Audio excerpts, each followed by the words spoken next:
Today we're talking about a game that came out so late in the Genesis life cycle that it never really had a chance to shine. This is Pixelated Audio, episode 38, featuring Ristar.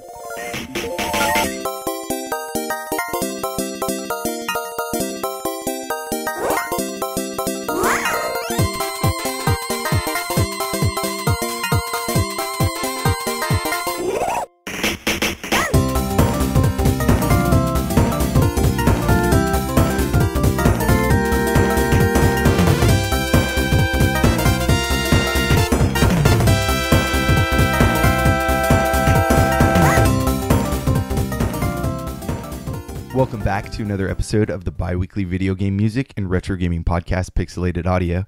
If you're new to the show, we are your hosts. I'm Brian, and with me is James. Thanks for joining in. Pretty fun set of tracks we had today. Yeah, and we were actually talking about what kind of show we wanted to do next. Even though we had a few lined up, we figured that, we haven't done a Genesis game in a really long time. So today we're going to be talking about an action platformer called Ristar, or Ristar the Shooting Star in Japan, which came out in February of 1995, developed and published by Sega. And the team responsible for development on this title was Sonic Team.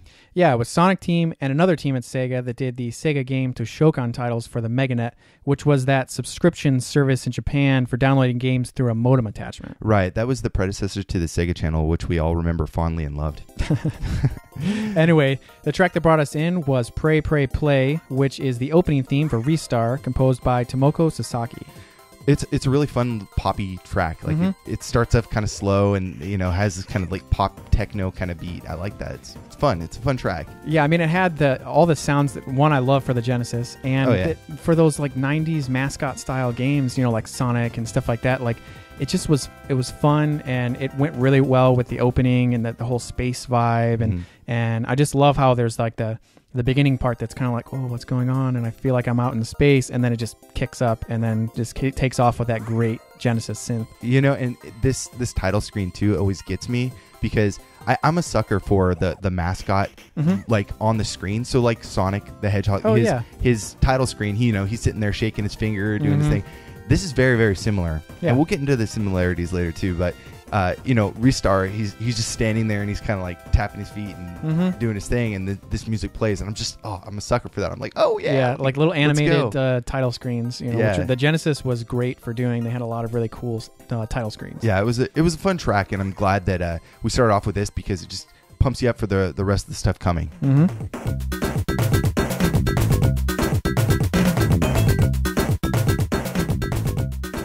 So like I was saying, Ristar is an action platformer that's heavily compared to Sonic. But unlike Sonic, Ristar moves at a walking pace and can only jump about the height of his sprite, which isn't very high. Yeah, Ristar's main ability is his stretchy arms. There's really only 2 buttons used on the game, so A and C on the Genesis controller jump, and then the B button is used to stretch out his arms. And you can shoot those out in 8 different directions. So even when you're in the air, you can shoot below you and grab things or, attack enemies below you. And you use this to attack enemies by grabbing them and pulling them towards your head, kind of like a headbutt. Yeah. And since your arms are always in tandem, you can't use them independently. So you can kind of think of this as like a grappling hook. There's actually some other uses for these stretchy arms too. You can use it to grab ladders and platforms and even momentarily grab walls. And since you can't jump very high, this becomes really crucial for platforming. Yeah, it's like 16-bit parkour. Yeah. Yeah, anyways, the health system is very easy to understand as well. Your health bar is at the top. I guess it's not really a health bar. Right. Just 4 stars that kind of represent how many hits you can take. Yeah. And each time you take a hit, you lose a star. You lose 4 stars and you die. Right, and scattered throughout the levels, there are a few chests that can give you different things like health and lives and even gems. So if you open a chest and you get a gold star, that'll give you 1 star back to your meter. If you find a blue star, that'll replenish your entire health bar. Right. You can also find tiny little Ristar statues that give you 1-ups. And then the gems are points that go towards your score for the end of the level. Right. And I think it's every 30,000 points or something like that, you get a 1-up. Yeah. So it kind of helps to maintain collecting stuff because really, I mean, if you start losing too many lives, you won't make it through this game. And it gets pretty challenging. Yeah. There's a lot of really cool platforming elements that really ramp up in difficulty later on in the game. Yeah, it's a really well-designed game. Anyways, we're going to get into our first block of music here. We're going to play Shooting Ristar, and we're going to play Dancing Leaves. So let's listen to that, and we'll be right back.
You just heard Shooting Ristar and Dancing Leaves, composed by Tomoko Sasaki for Ristar on the Sega Genesis.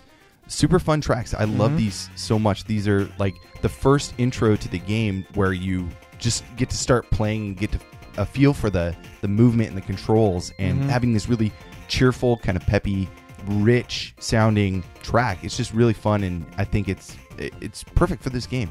Oh yeah, I mean this right there shows you how great of a music this game has and how cool this game can be. I mean, the track was so lively. I thought the first one, Shooting Ristar, was very kind of dancey, great trumpets, awesome beat.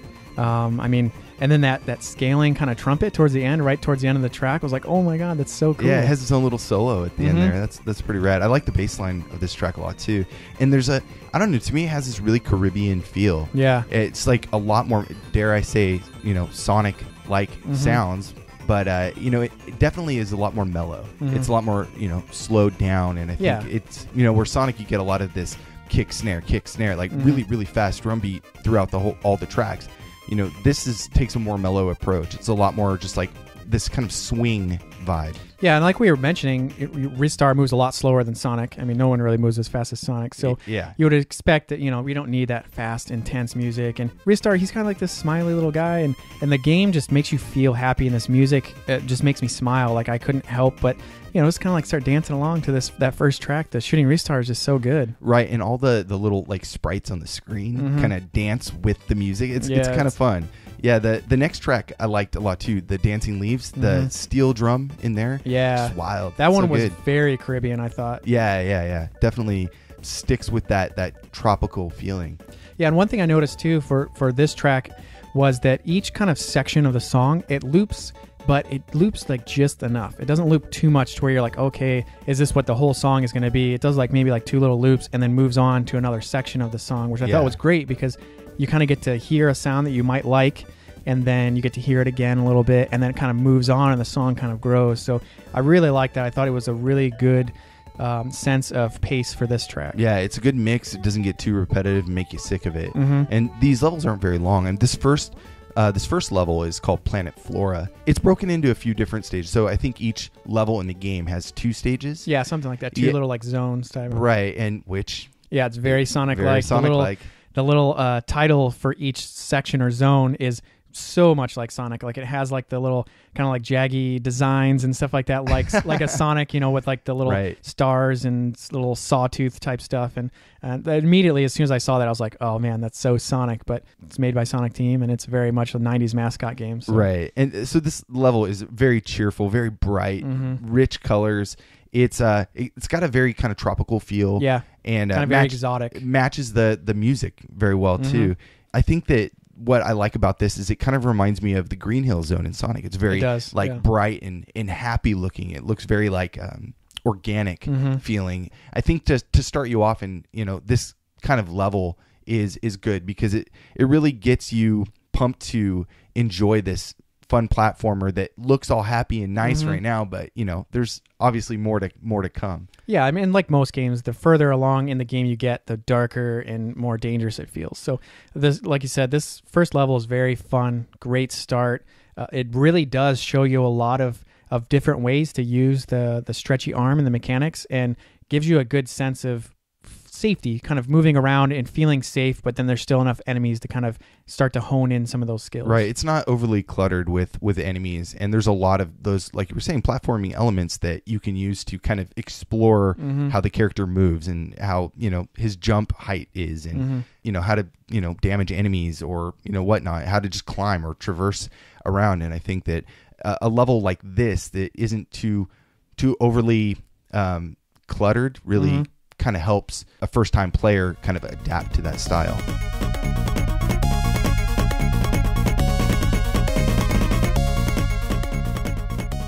So like most 90s platformers, there's really not much in the story department. But it's enough to be fun, keep you interested. Yeah. So you play in a faraway solar system called Valdi that's been taken over by an evil tyrant named Kaiser Greedy. And Greedy has used mind control to take over all the leaders of the 7 planets in the solar system and force them to work for him. But before the final leader is corrupted, a desperate plea for help is sent out into the galaxy. And this plea is heard and answered by Ristar, a tiny humanoid yellow star. Now, there's some differences between the North American version and the Japanese versions of the story. In all versions of the game, the events take place in the Valdi system, so that's identical. Right. And in the Japanese version, the inhabitants of planet Flora pray for a hero, and their prayers reach the star goddess Arudo.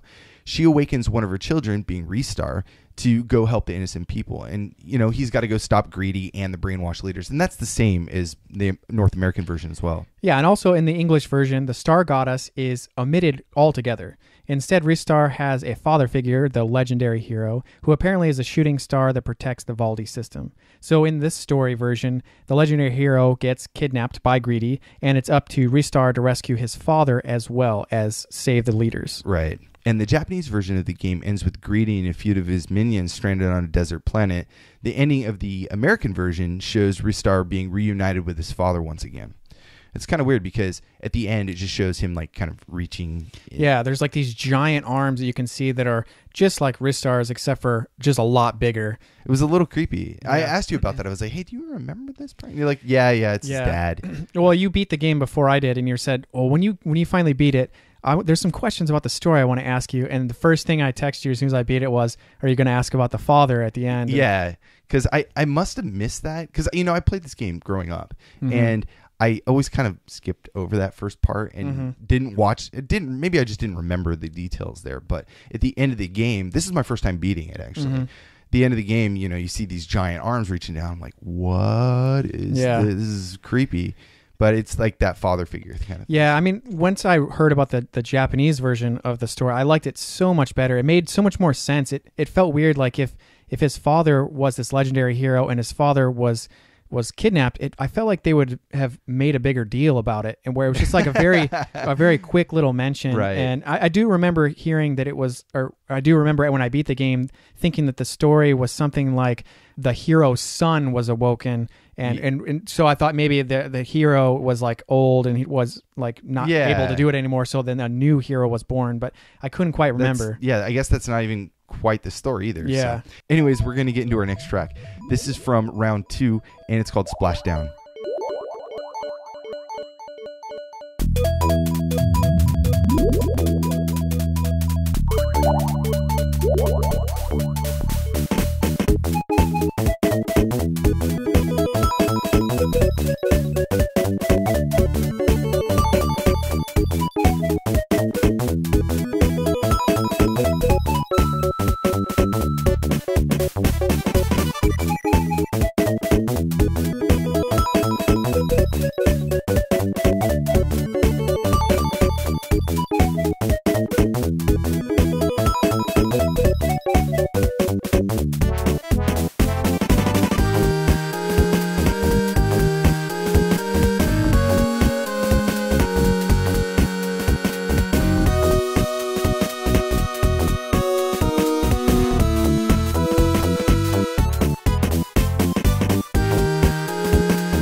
That was Splashdown, composed by Tomoko Sasaki for Ristar on the Sega Genesis. I think you mean Splashdown. Yeah. There's exclamation points in there. No, that was a cool track. The bubbles in the beginning, that bubble sound, it's like repeating notes over and over, but it gives you that effect. I mean, this is, not just me. I'm sure everybody got the same feeling of it, that, it progressively gets louder and louder. Like when you're in the pool and you're a kid and you blow bubbles and they slowly get bigger as they inch toward the surface. Yeah. It kind of gave me that feeling the way through this track.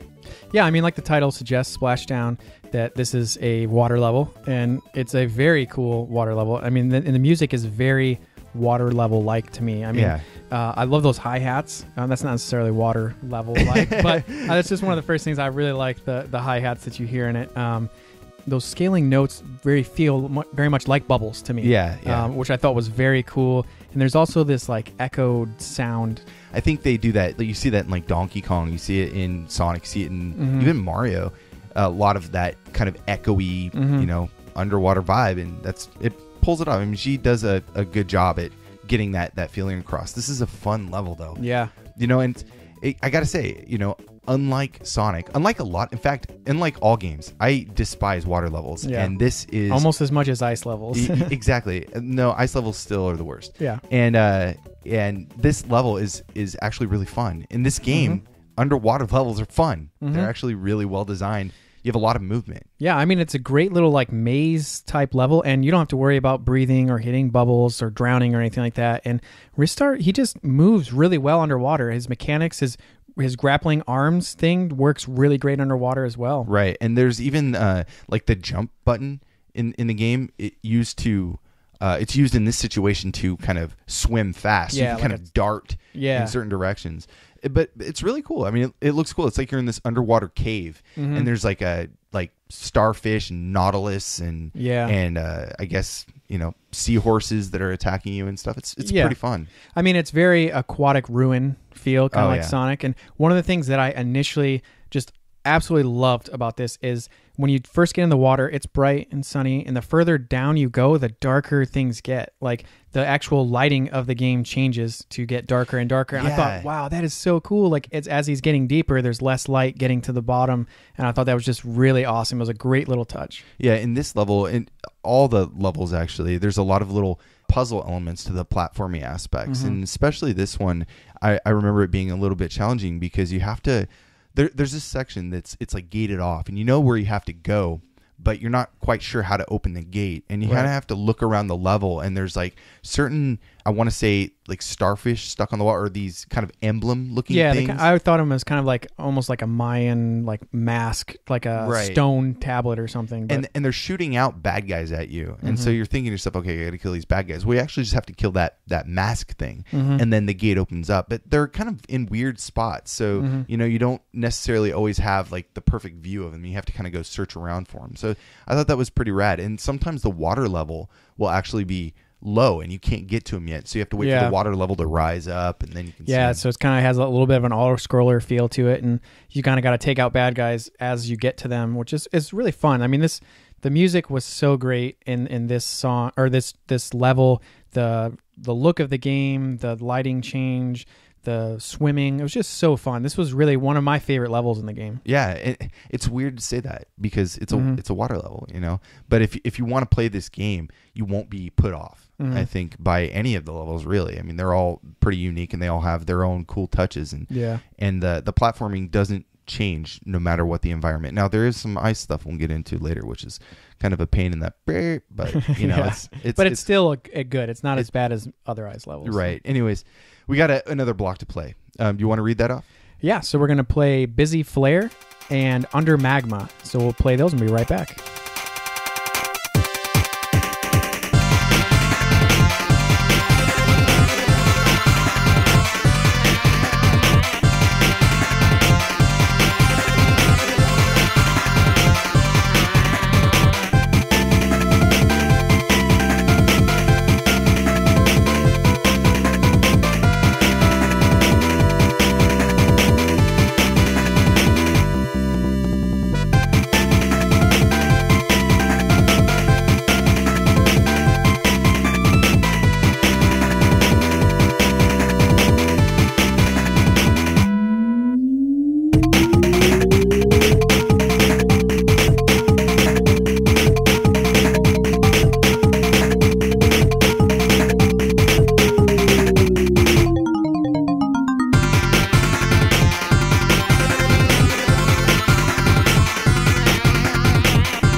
You just heard Busy Flare and Under Magma, composed by Tomoko Sasaki for Ristar on the Sega Genesis.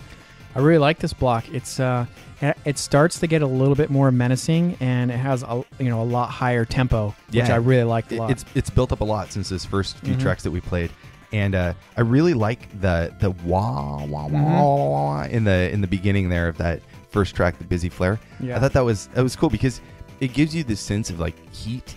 I don't know. I got this sense of like I guess like when you look at a car in the sun and you can kind of see the heat waves and that it kind of gave me that feeling. Yeah, to me that kind of added like a siren, almost like pressure valves are going to be released any second type thing, which I thought was really cool. Still very kind of dancey, poppy. It like really gets your body feeling like it wants to move while you're playing. So it's not just your thumbs, so it makes your body want to move too. Great synth, and I really liked in this first track how there was little parts where it kind of slowed down and went down to just a few notes. It kind of had those little touches or flares of sound. Oh, Jesus. And it's funny because we weren't going to put this track in Busy Flare. We weren't going to put it in the show.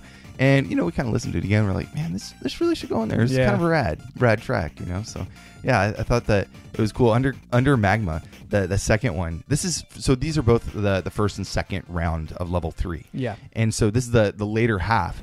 And this is even a little more intense to me, and I get this funny like white noise. It's like psh, like pressure valves, like you were saying earlier, like pressure valves.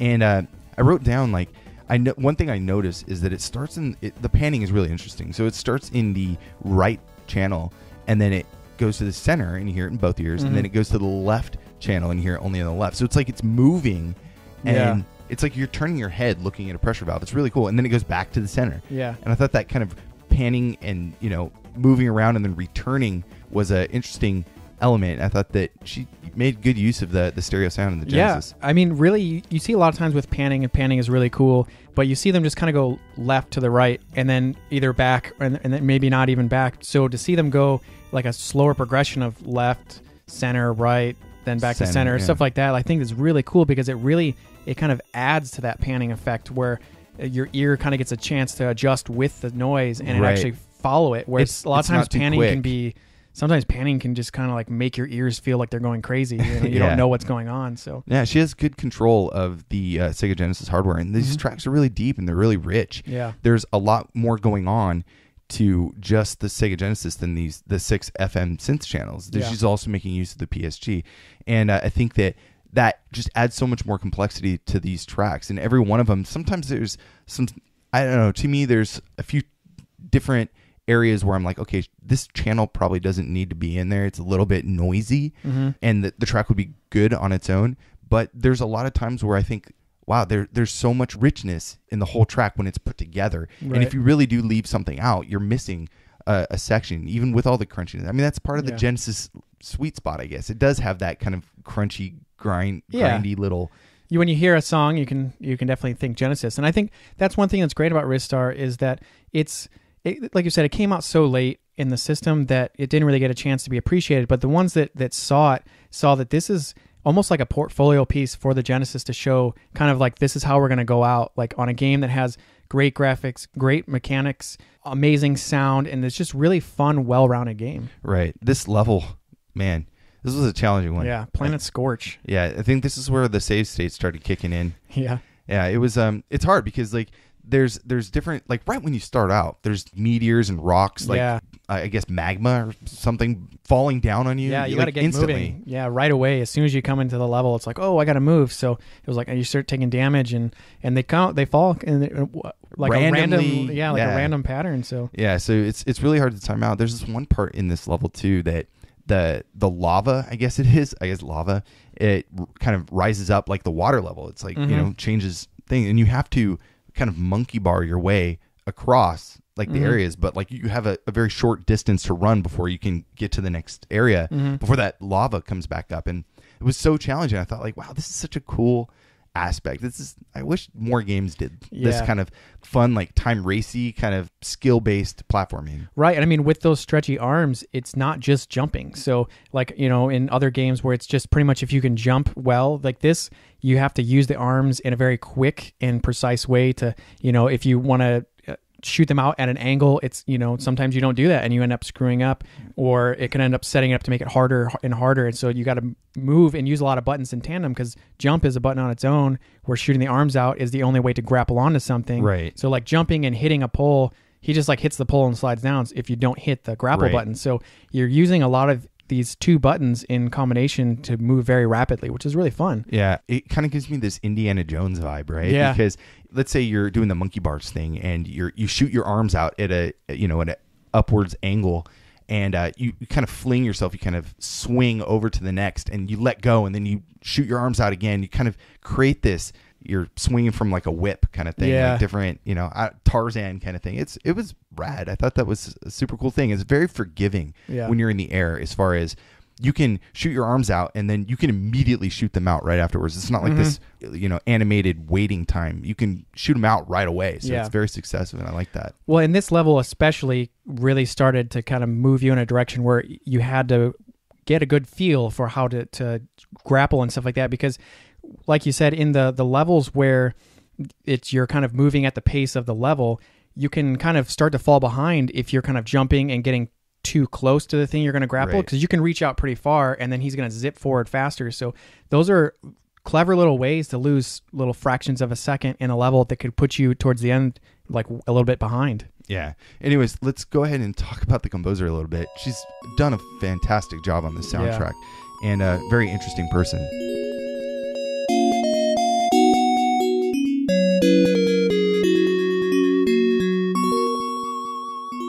Tomoko Sasaki is a Japanese composer from the Awamori prefecture, and she got her start playing piano when she was really, really young. She was really influenced by a lot of Japanese composers, including Ryuichi Sakamoto from YMO, who also did some pretty popular games like Tengai Makyo, which is Far East Eden for the Super NES. And I guess she became really intrigued to do game composition after playing Mother on the Famicom and really getting into the music. Over the years, she's done a huge amount of work, both at Sega and as a freelancer, and a few of her more well-known titles that she's credited for are Panic on the Sega CD, Virtual Racing Deluxe for the 32X, Nights into Dreams, Christmas Nights, and Burning Rangers on the Saturn, Room Mania 203, Samba de Amigo, Space Channel 5 Part 2 on the Dreamcast, Feel the Magic and Rub Rabbits for the Nintendo DS, Nights, Journey of Dreams for the Wii, and Death Smiles 2X for the Xbox 360. She landed a job at Sega in 1992 and co-composed her first soundtrack, which was World of Illusion starring Mickey Mouse and Donald Duck. And what's really cool about this is she used the alias Maguro for the game, but later on for Ristar, Sega used this alias as a cheat code to fully unlock the game's sound test.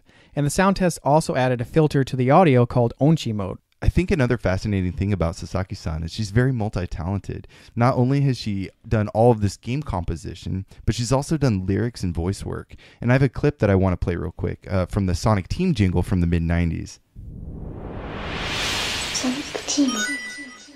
Yeah, that's her voice. It's pretty cool. Awesome. Like, I heard that so many times growing up, and I was like, I always thought it was like cool. Like, I Sonic Team in my head, and I didn't know she did the voice on that. Yeah, you figured they just paid somebody to do it. Yeah, it was cool. And she also did a lot of other voices for Sega characters, like the Chows in Sonic and like Sonic Adventure and stuff later on.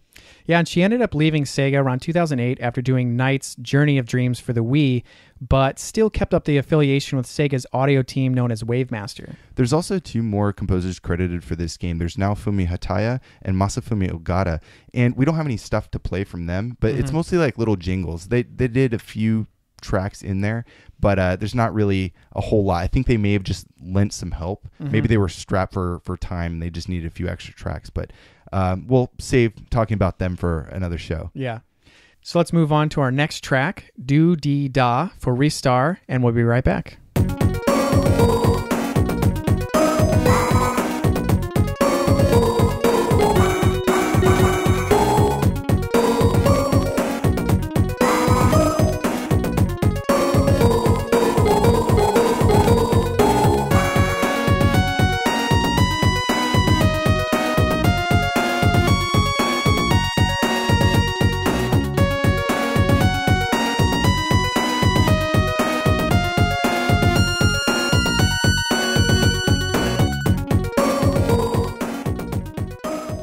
That was Do Dee Da from Ristar on the Sega Genesis, composed by Tomoko Sasaki. What a fun little track. It's a little bit different than kind of what the game feels like it's been ramping up towards. Yeah. To me, this felt kind of like in the beginning of the track, it was much more like a preschoolers TV show that was coming on. And then I really loved when the horns come up. It felt very beautiful and very cool. So those little like voices are just so cheesy. Mm-hmm. It's like, I can't even do that voice. It's like out of my pitch range, but like it's so cheesy, and I was just like, oh my god. I guess, I was thinking this is one of those tracks I was saying that if you take away this layer, this channel, it's actually a pretty cool track. But I started thinking later on, like, you know what, I kind of like these little voices. I think that's kind of rad. Yeah, it made the game kind of fun, and it had the sound be a little bit unique. Like a lot of games didn't use a lot of like voices, like voice samples and stuff like that, whereas this, it kind of mixed it out throughout the whole game, which was pretty cool. Yeah, it's kind of like Sims speak or whatever. It makes no sense, but it's they're saying something. Who knows? Well, and that Ristar is a child, like he was just born at the beginning of this game, so I think that's kind of neat to think of like all these like children like voices throughout the game. Yeah, and this is a funny like part too, because I think that you hear these silly samples and then it goes into this really really pretty very rounded notes. I think it's like a trumpet or trombone or something, but it's just really pretty, and like the scales in the background. I thought altogether the track was really well done. Aside from those silly samples, it was a very pretty track. Mm-hmm. Yeah, and one thing that's really cool is that you can't really tell what type of level it is based on the music for this one, because there's not really much of a definitive sound to this theme. Right. So this is level 4, which is Planet Sonata, and the whole world has a music theme to it. So there's like guitars and trumpets and drums all over the place, which is really cool. I thought it was a little bit odd because everything moving up to it was like an element, like fire or water. Yeah. And so kind of towards the middle-ish of this game, there's a world that's not based on an element. It's more of like a like music and it's very out of place. Yeah, but it's very out of place. It's a beautiful level. It's super creative and fun. Yeah. I like this a lot. There's these little there's like these guitars that are dancing on a keyboard, and they'll like come down and like smash you, and it's really weird. Yeah, I think it's like when you jump, they move. So if you don't jump, or when you hit the keys, one of the things it was like based on your movement was how they fell, which it was really cool to see. And one of the things that's kind of misleading about this is the music is, like I said, very childlike, and the world doesn't seem that dangerous, and it's very beautifully done, but the difficulty level keeps getting harder. Yeah. Like, so throughout the game, you can kind of use your arms and reach out and grab these poles and swing through them and kind of keep going. Well, for this one, the poles have trumpets on them. Right. So there's some of the trumpets are in the middle, some are at the top, and some kind of go back and forth while you're platforming across. And if you hit like just the trumpet part, it just makes like a or something like that. So, so it really makes it much more precise of like reaching out. So you might have to jump across and then now reach up at an angle, or you're going to hit the horn the wrong way and time it out and stuff. Yeah. Yeah. So I thought it was very cool that there was like this mixture of cute, childlike, and then actually very difficult platforming. Right. There's another aspect to this world itself too, and it's the puzzle element, and it's weird because at first I didn't know what I was doing, and eventually you start figuring out, because I don't remember playing this level when I was younger. I must not have gotten this far, but there's these little metronomes that are scattered around the level, and you don't really know where you need to go because you have to hold them for quite a while, but you have to actually drop them off, like with this bird. I guess he's like conducting or something. Yeah, he's like a songbird or something. Yeah, and then he'll like move out of your way. But if you don't get to him with that, you have to go back and find it. So it's really hard because you have to hold on to that. And when you're holding something, you obviously can't grab other things. Right. So you have to think about, how am I going to grab this metronome? Can I throw it to this next platform? Or can I, throw it and grab it in the air and then move over here? And there's like little fans that make it, go up in the air and stuff. It gets really challenging. Well, and one thing we didn't mention in the fire world is that you can grab a little Ristar statue that's not, it looks exactly like the 1-up ones, except for it's just gray. Right. And you can carry those, but there's no use for it other than like triggering these other traps. Events. Yeah, right. There's like these cages that come down, and you can toss the statue on these pressure pads, and you're not quite sure if you should continue carrying it throughout the level. So when you see these metronomes in the game, it's kind of like misleading as to maybe I just need it for this one little part and I don't need to carry it all the way through the level, right. which you find out that you do, which I thought was really cool. So it kind of misled you with something they had you do earlier in the game, which I thought was clever. Yeah, and the boss of this game too it's kind of interesting. It's like this hawk. Yeah, it's like conducting and has those little bobby bird heads. Mm-hmm. You know, the ones that kind of bob up and down, and those things like come down and try to smash you, and you have to like break pieces off of them, like their hats and their eyes fall off and all this stuff. It was a cool boss fight, and I think all the bosses start getting more challenging, and it's a pretty cool aspect. Why don't we get into some more music though? Yeah. So our next set of tracks is Rink and Ice Scream. It's composed by Tomoko Sasaki for Ristar on the Sega Genesis.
You just heard Rink and Ice Scream, composed by Tomoko Sasaki for Ristar on the Sega Genesis.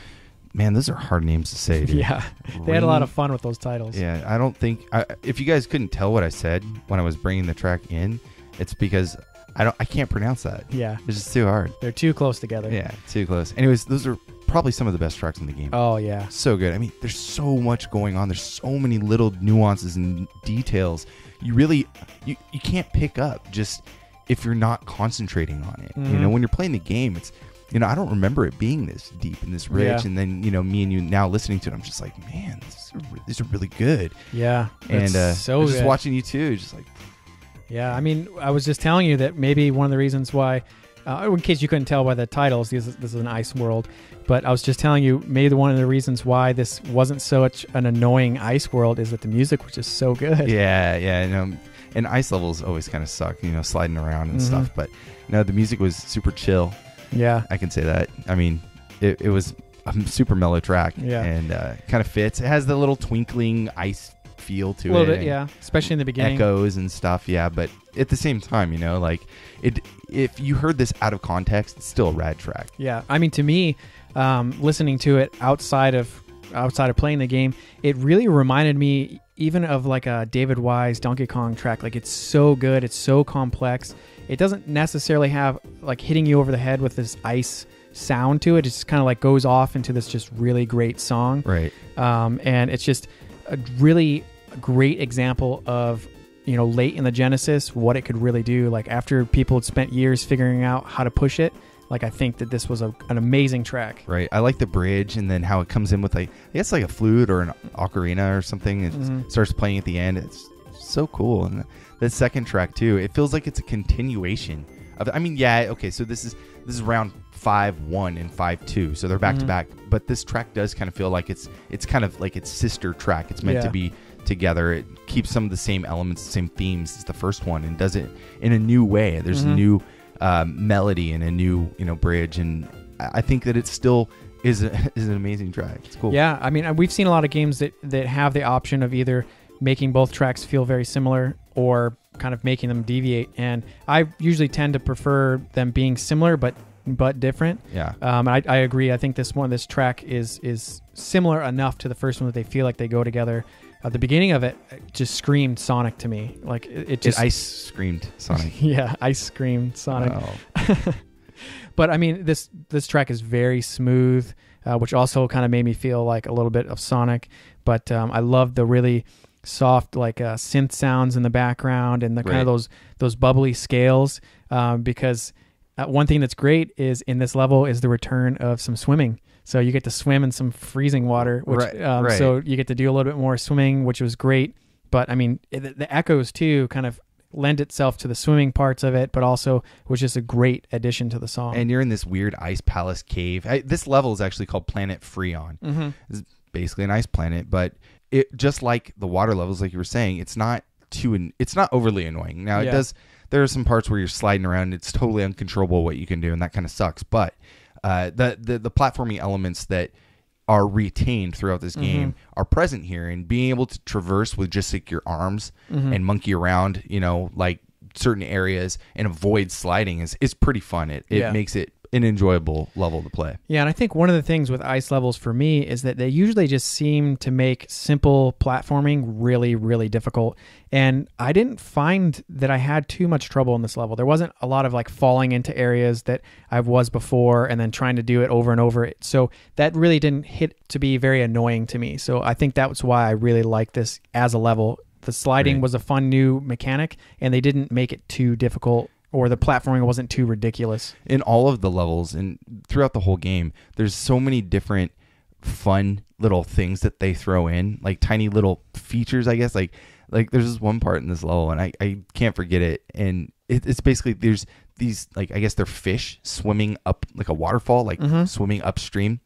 And to get out of the water, you have to grab onto these fish as they're swimming upstream. And it's the funniest looking thing. I was cracking up playing it. Just watching, like, you know, Ristar, his big hands, like, around this little tiny fish. And it's, like, going up a waterfall. And, you know, I just thought that was funny. The boss in this level is weird. He's, like, a huge blob, right? Yeah, and he was really cool. He was the first boss that gave me a lot of trouble. I wasn't quite sure what to do. Because, he's, like, this giant blue blob that kind of jumps in front of you. And he's, like, feeding himself. And then one of these little, he was a bad guy in the beginning of the game, and now he's kind of like your buddy, I guess. Yeah. He brings in like this steaming hot food. I think it's hot curry. Yeah, something like that. And I was like, what do I do with this? Like, I thought like you normally see that as like health type stuff. I'm like, I don't need this. Like, are you giving me health? Like, how do I even eat it? Like, I'm in a boss battle right now. I don't need anything. Yeah, so he kept coming in, and it was weird.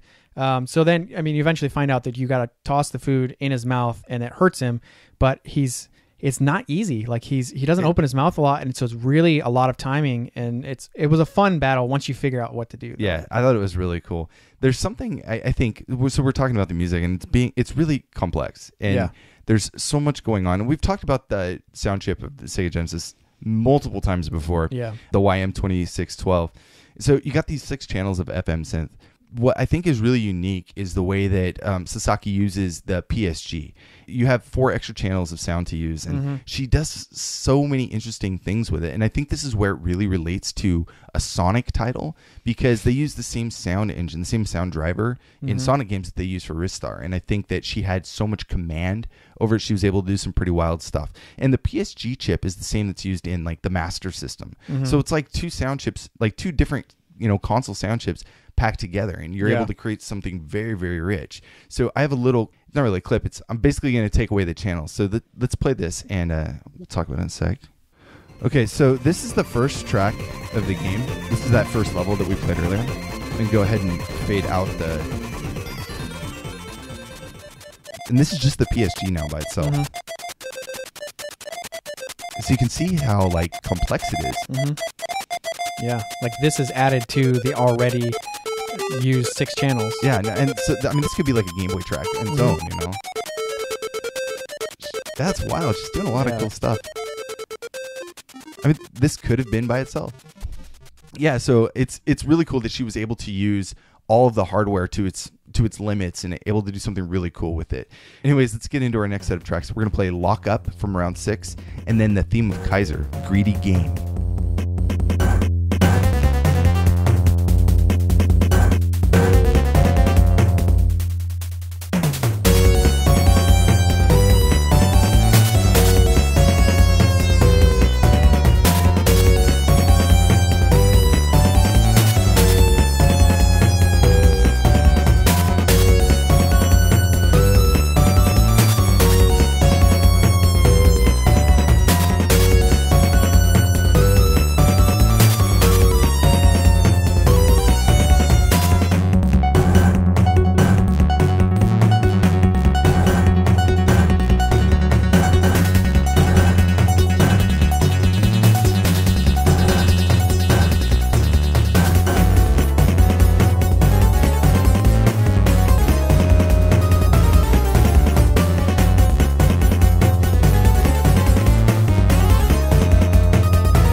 That was Lock Up and Greedy Game, composed by Tomoko Sasaki for Ristar on the Sega Genesis.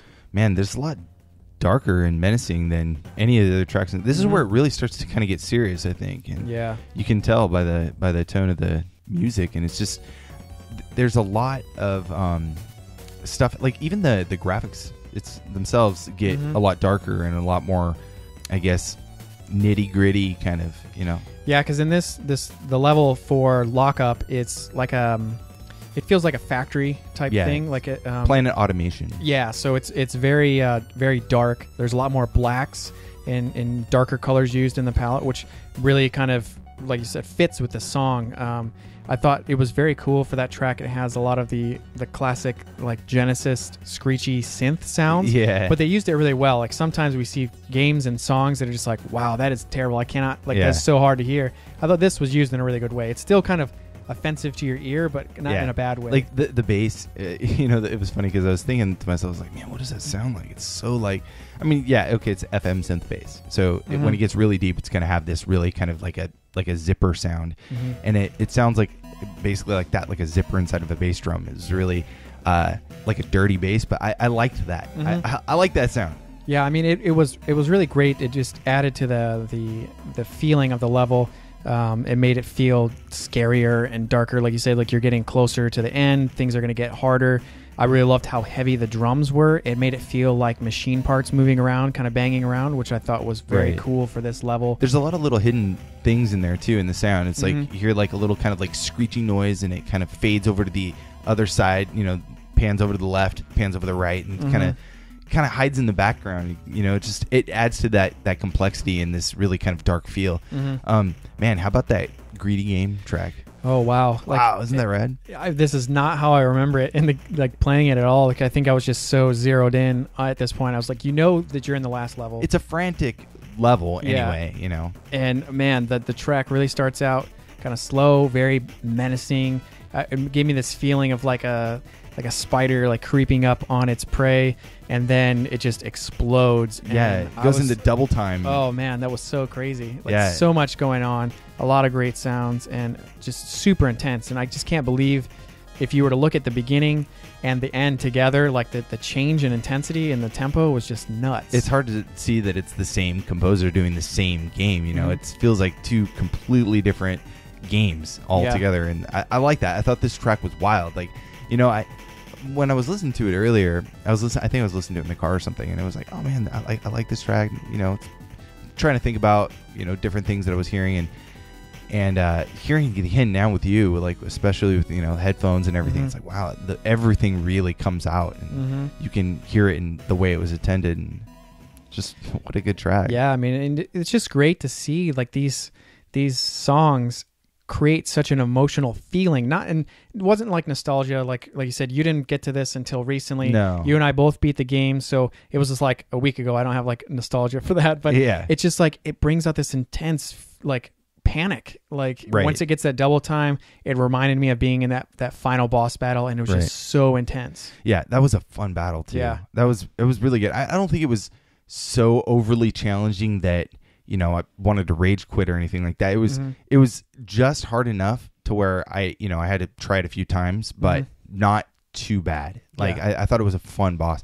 He's such a Mac daddy sitting there, like, in the beginning he has his legs crossed and he's kind of sitting on this like invisible throne, and just, I don't know, he's a cool looking sprite. He's a cool looking boss. Yeah. No, and his fight, like you said, is awesome. Like there's these parts where he disappears, and he's going to disappear, but there's not really like much of a tell. Like he doesn't like blink or do anything. He's just gone. Yeah, and then like you have to kind of wait like almost like a certain number of seconds before he comes back, and you don't know exactly where he's going to come back. So you kind of jump and reach it at nothing and hope that he's there. And so I thought there was that sense of randomness, even though it was, once you look back at it, you could tell where he was going to be. You just didn't know how soon he was going to pop up. Right. It just made it awesome because your arms reach out and then you just grab him and headbutt him. And I was like, oh man, it made you feel amazing to like, he wasn't even there. I knew he was going to be. And so I thought that was really cool. Very victorious when you finally do the final blow. It's just, it was cool. Yeah. I enjoyed it. Well, and one thing to think about too, that why this last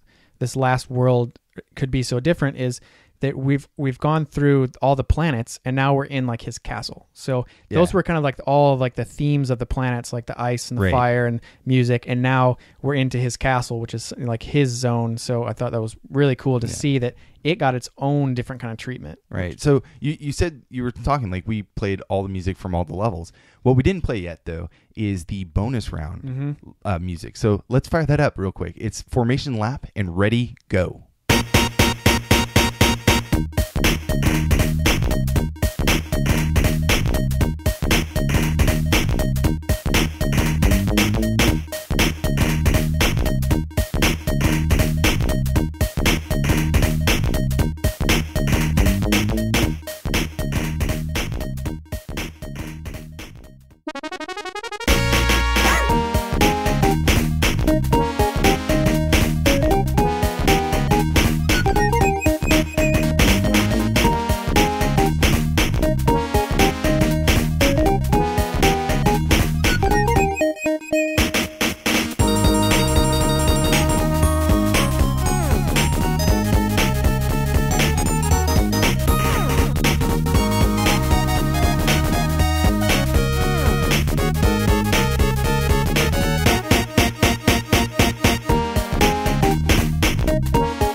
that was the bonus music, Formation Lap, and Ready Go for Ristar on the Sega Genesis.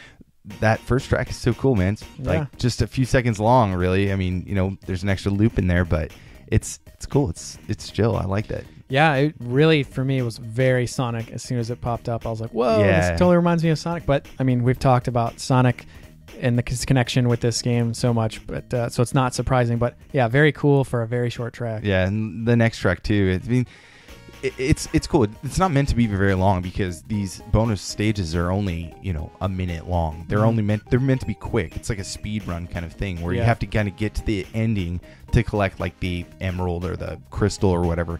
It's just trying to get that chaos emerald. No, I'm just kidding. Yeah. But no. It's really just essentially like a speed run. You're trying to get to the end as fast as you can within the time limit.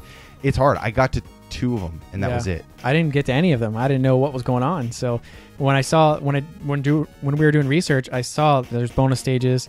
When I beat the game, I was like, I didn't come across any bonus stages. I don't know what's going on with that. So, but that second track, I mean, I've put this library on random a whole bunch of times, and this song's popped up a lot. So to me, that Ready Go track really reminds me of Ristar. Yeah, it felt very familiar, even though you've never played the level. That's funny. No, same thing for me. Like, I was really kind of reluctant to think. I mean, I wasn't really sure where we would put these in the game, like in our episode.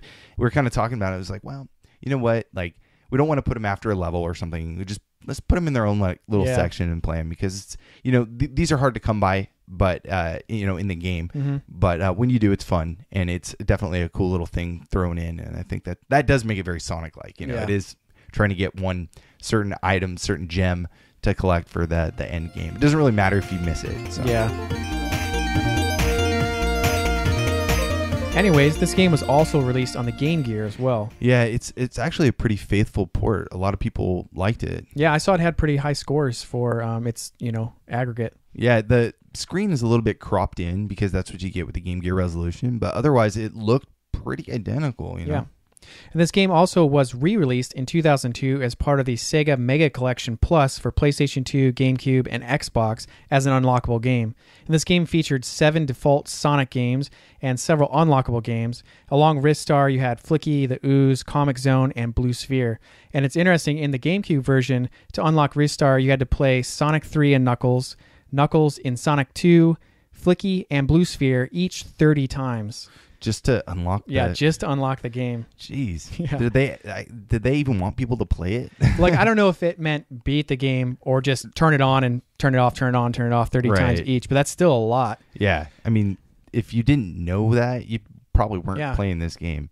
And then the game also actually came out on the Wii Virtual Console in 2006 for about 800 Wii points, which is about $8. Yeah, I think it's worth that. I would totally pay $8 to have it on like the 3DS or even the Wii U or something. Yeah, I mean, I think nowadays, I think more likely people would pay for it if it was like $6. I think, isn't that what Genesis games and Super NES games are going for on the eShop? I think so. Something around there. Yeah, it would be a little high to be at $8, but...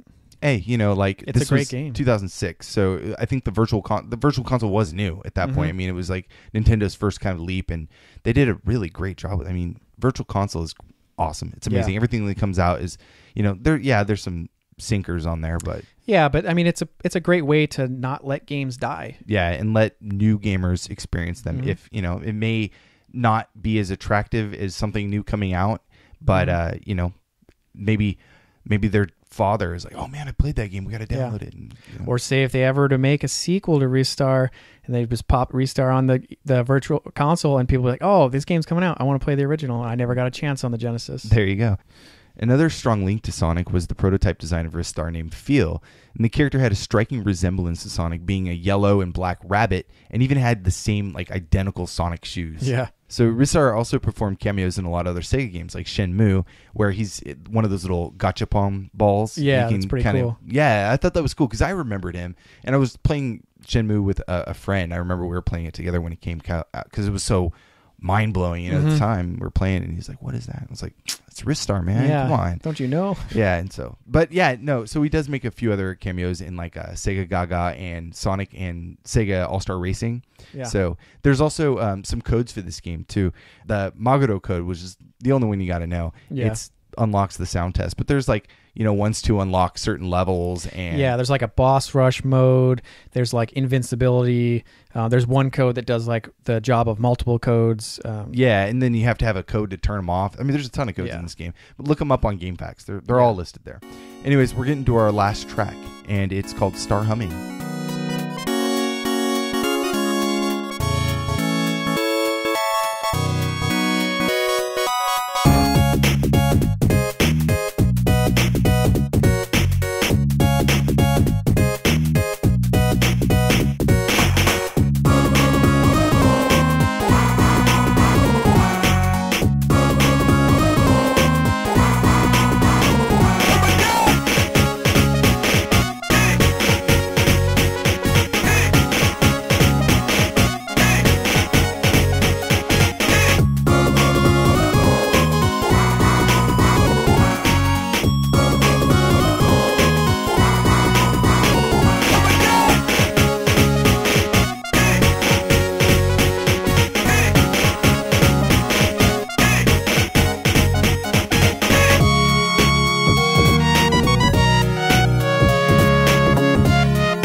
That was Star Humming, composed by Tomoko Sasaki for Ristar on the Sega Genesis. Favorite track, hands down. That is my favorite track. I've listened to that probably 50 times in the last few weeks, and it's so fun. Like, it's got like this kind of up-tempo reggae beat, and just goes through these different. I mean, there's got everything from every part of this game. It's got those little voices, and it's got these really long rounded notes, and then it's got some weird like check it out or something, like here we go. Yeah, here we go. Yeah. And it's a great song. I like it. I mean, I thought this was such a great track that had so many different things going for it. It's done so well. I mean, it had great little riffs in different parts. I really liked the voice samples. It was just kind of like, wow, that was really cool, because I mean, later on in systems we saw that all the time. It was so easy to do voice samples, and for that it was just like, wow, that was really cool. Like, you could tell what they were saying, and I just thought everything was done so well. I liked even like the little crunchy little like sprite chorus kind of sounds to it. I thought it was very cool. And with this game coming out so late, I feel very comfortable feeling that this was like one of the last great games. Really Sega saying, this is the end of our system. This is like our shining piece. Like, this is what we could do at the top of our ability for this. It's the excellent farewell game for this system. I mean, and this came out late. I think a lot of people didn't get to play it, didn't get to experience it, simply because, the PlayStation was almost out. Right. Just a couple months later. And the Saturn was just a few months later, too. Yeah, and that was already out in Japan when this game came out in America. So. Yeah, in 94. So, I mean, it just didn't get the attention. I mean, there's a lot of people that liked it, don't get me wrong, but it just didn't get the same amount of, I think, respect because of its timing. And we see that happen with other games as well. This is nothing new, but I mean, it's just being so late, a lot of people didn't experience it. And there's a lot of ways to go back now and play it, whether it be emulation or it be virtual console or some of these compilation games. There's means to play it, and you should. And I wish Sega would. I mean, it's hard to say, like, could they make a sequel? I mean, honestly, they probably... it would be like, we gotta have this deep story, lots of talking. What's Ristar's voice going to be like? And it's just going to be, like, really convoluted and not make any sense. It's going to be basically what Sonic is now. Yeah, fortunately. Yeah, but if at least they, like you were saying, like, if Nintendo put Ristar in Smash Brothers. Yeah.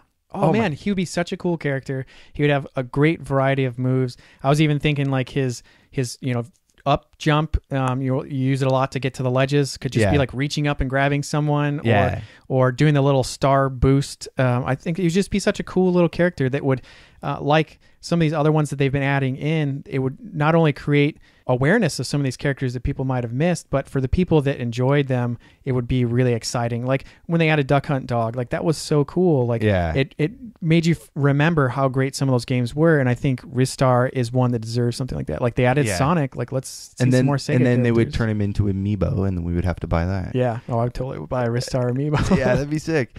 Anyways, so today we covered Ristar on the Sega Genesis, composed by Tomoko Sasaki.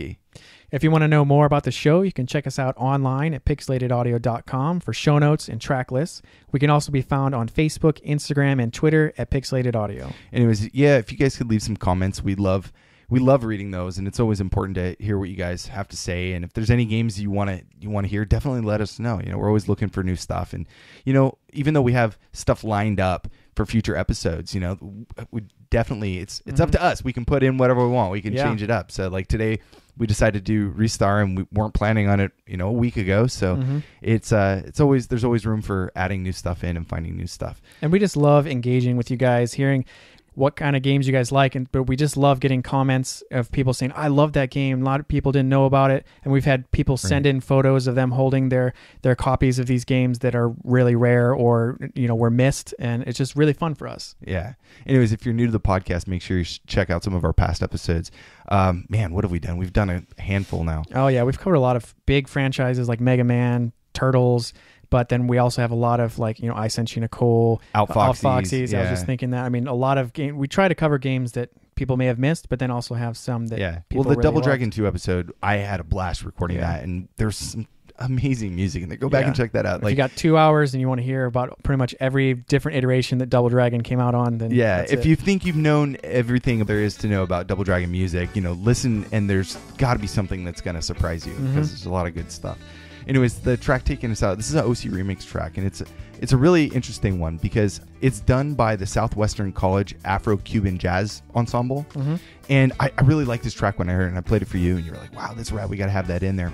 And these are all college students that did this, with the exception of their instructor. I guess that they were rehearsing a bunch of different songs for the end of semester concert, and they needed some more. So one of the students actually went in, and he loved this game, so he kind of composed this version for the jazz ensemble, and they ended up playing it. And then I guess the jazz ensemble didn't actually get to keep going the next year, so it's kind of a sad story, but this they actually released in a CD, and so it's pretty rad. But you guys, I think you guys will like it a lot. Stay tuned next week, because we're gonna have a special kind of expansion pack for Halloween. Something a little spooky, and I still don't know what I'm going to pick yet. Me either. We'll find out. Anyways, thank you guys for listening. This track is called Fiesta Amongst the Trees.